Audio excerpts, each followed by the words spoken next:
नमस्कार सर्वांना. श्री स्वामी समर्थ. नाते तुटल्यावर दुःखी न होता हे काम करा. चला तर मग पाहूया. आपल्या डोळ्यांना, आपल्या मनाला कोणत्याही क्षणी कोणतीही व्यक्ती आवडायला लागते. पण हे महत्त्वाचे नसताना की आपल्याला ती व्यक्ती जितकी आवडते तितकेच आपण त्या व्यक्तीला आवडत असू. पण हे महत्त्वाचे नसताना की आपल्याला ती व्यक्ती जितकी आवडते तितकेच आपण त्या व्यक्तीला आवडत असू. आपल्याला ती व्यक्ती इतकी आवडायला लागते की त्या व्यक्तीशिवाय दुसरा विचार पण नाही करत आपण. आणि खरा खेळ तर तेव्हा सुरू होतो जेव्हा आपण त्या व्यक्तीशी बोलायला लागतो. कदाचित ती व्यक्ती आपल्याशी सहज बोलत असेल, आपल्या मनामध्ये त्या व्यक्तीबद्दल ज्या भावना आहेत त्या भावना त्यांच्या मनात नसतील. किंवा कधी कधी काय होते की ती व्यक्ती ही आपल्याशी तसेच वागते जसे आपल्याला हवे असते.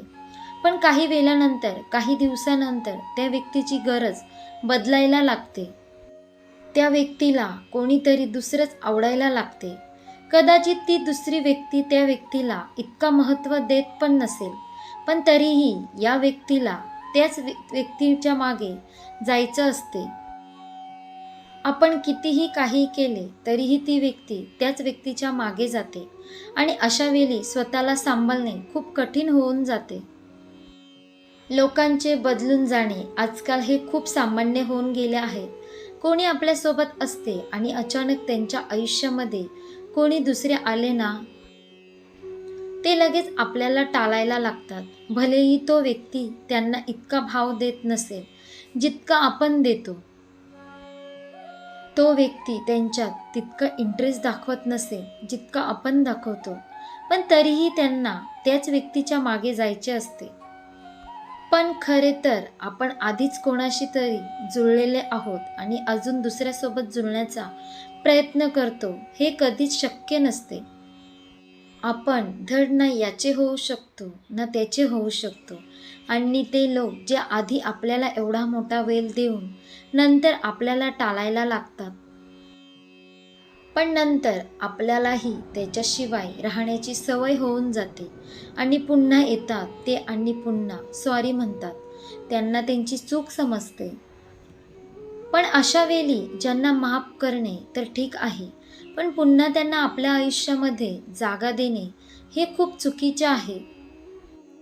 कारण लोक आपल्या सवयी तर बदलू शकतात पण स्वभाव नाही बदलू शकत. कशावरून पुन्हा ते तसेच वागणार नाहीत. म्हणून त्यांना माफ करा पण पुन्हा त्यांना ती जागा देऊ नका.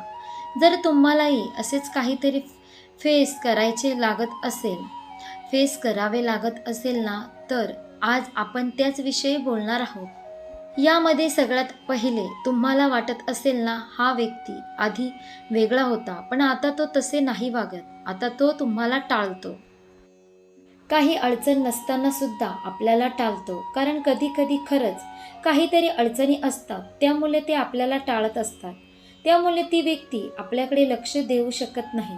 पण तसे नसले, सर्व काही बरोबर असल्यावरही आपल्याला टाळत असेल ना, तर त्यांच्यासमोर असे दाखवणे बंद करून घ्या की तुम्हाला त्यांची किती गरज आहे. कारण तुम्ही तसे दाखवले ना तरी काहीच फरक पडणार नाही. जर त्याला समजून जाईल की अरे मी काहीही केलं तरी हे मला सोडून नाही जाणार आणि त्यांचे वागणे तो तसेच सुरू ठेवणार. तुमच्या भावना त्यांच्याजवळ दाखवू नका की बघ मी तुझी आताही वाट बघत आहे, बघ तू मला किती आवडतोस, असे दाखवू नका. कारण कोणतीही वस्तू एखाद्या व्यक्तीच्या समोर पुन्हा पुन्हा आली ना, तर तो त्या गोष्टीला टाळत असतो. म्हणून पहिले 1-2 वेळा त्या व्यक्तीला दाखवा की तुम्हाला त्याची गरज आहे. त्यांना सांगा हे असे तुझे वागणे बरोबर नाही, पण तरीही त्याने टाळले ना, मग काहीच गरज नाही आहे त्यांच्याजवळ आपल्या भावना व्यक्त करण्याची. जे आहे ना, जे तुम्हाला होते ना, ते आपल्या मनात ठेवा. कारण खरंच सांगून काहीच फायदा नाही होणार. इथूनच तुम्ही स्वतःला बदलायला सुरुवात करा. यानंतर जी व्यक्ती आपल्याला आवडते ना, ती व्यक्ती घडी घडी ऑनलाईन आहे की नाही हे तपासत असतो.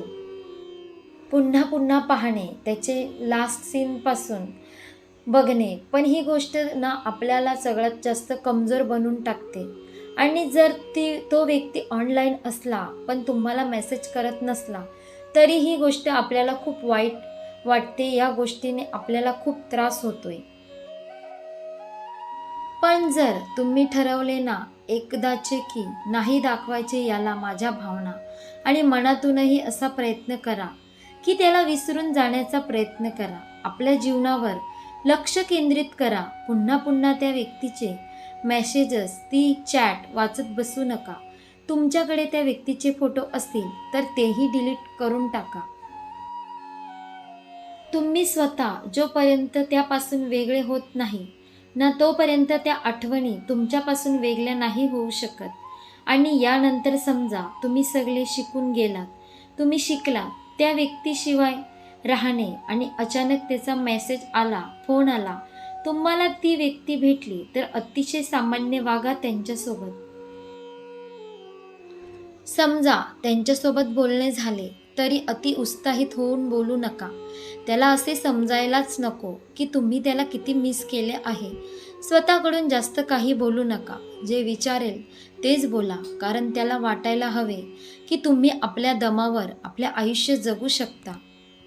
तुम्हाला गरज नाही आहे कोणाच्या, आणि जो तुम्हाला टाळतोय त्याची तर अजिबातच नाही. आणि यानंतर स्वतःला व्यस्त ठेवणे सुरू करून द्या. सतत काही ना काही काम करत राहा, कारण आपण रिकामे असतो ना तेव्हाच आपल्याला अशा आठवणी येत असतात.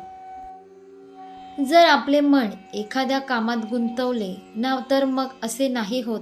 म्हणून स्वतःला कोणत्या ना कोणत्या कामात गुंतवून ठेवा, कारण जास्त आठवणी आपल्याला रात्री येतात, कारण त्यावेळी आपल्याकडे कोणताच काम नसतो.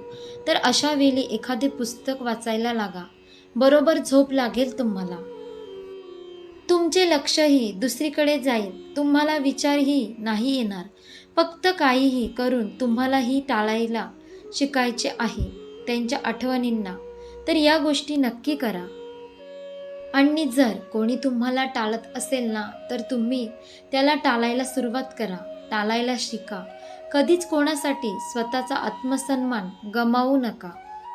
अशा प्रकारे नाते तुटल्यावर कधीच दुःखी होऊ नका. या गोष्टींकडे लक्ष द्या.